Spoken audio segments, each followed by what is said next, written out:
Good morning, my dear grade 2 students. Welcome to Oscar Academy. I hope you will enjoy the learning opportunities here in our school. By the way, children, my name is Mr. Leo and I am your social studies teacher. Are you ready, children? Okay, so please listen carefully, okay? So again, welcome children to Social Studies 3 class. Our topic for today is all about how to read a map. Again, our topic for today is how to read a map. Please be ready with your students book page 3. Again, please be ready with your students book page 3. Do you understand? Okay.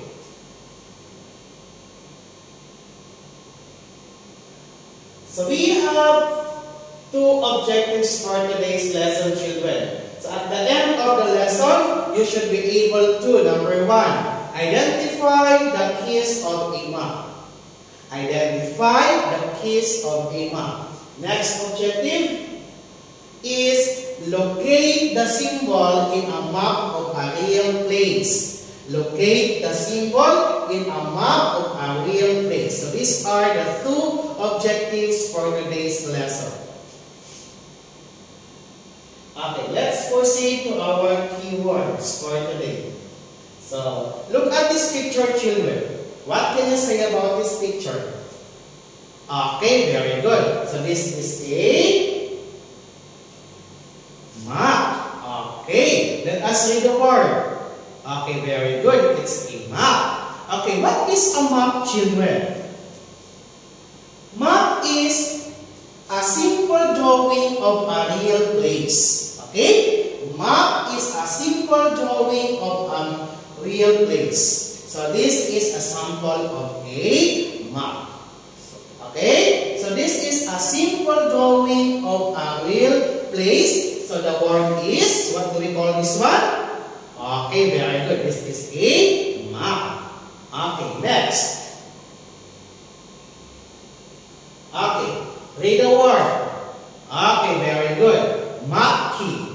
Again, map key. So what is a map key, children? I have here pictures showing samples of a map key. Okay, so look at this one. So this is also example of a simple drawing of a real place or a map. Okay, so look at these pictures below, children. So these are the map key. So we call these children a map key. Okay, the map maker used these images or the map key for us to understand the map.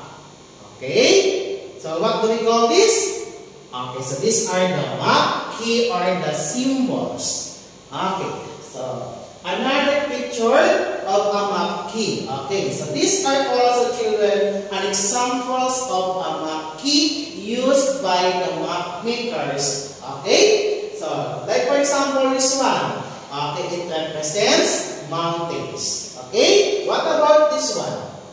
Okay, it represents river. Okay, what about this one, children? Okay, forest. This one is the swampland. And this one, children, is a beach or represents a beach. Okay? So we call these children a map key. You understand? What do we call this? Okay, very good. A map key. Okay, next is... Okay, read the word. Okay, very good. Symbols. Again, symbols. Okay, so what is symbols mean? Okay, so symbols, children, are something that stands for something else. Okay, symbols that are something that stands for something else. So like for example, children, I will draw here an example of symbols. Okay? Okay, I will draw a circle and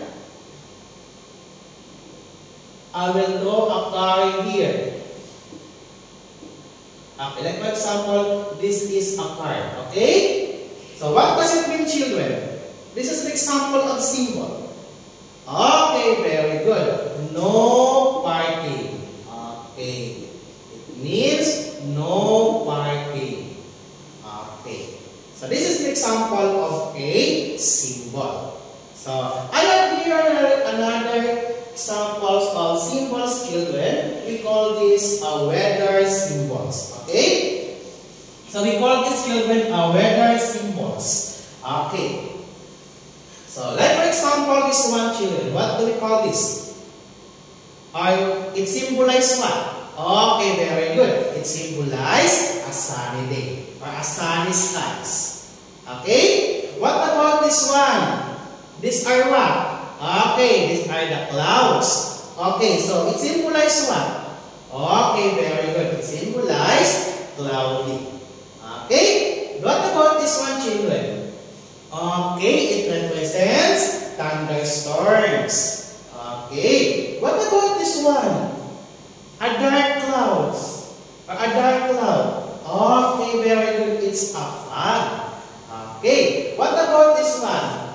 A sun behind the clouds.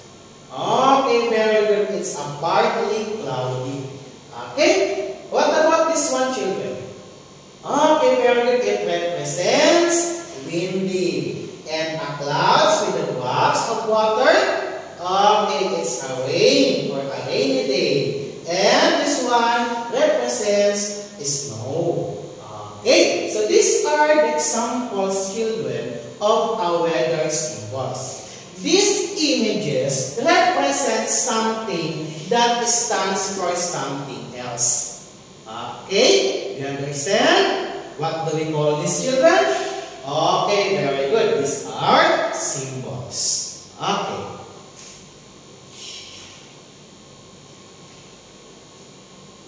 Okay, next, children, is our value of the month.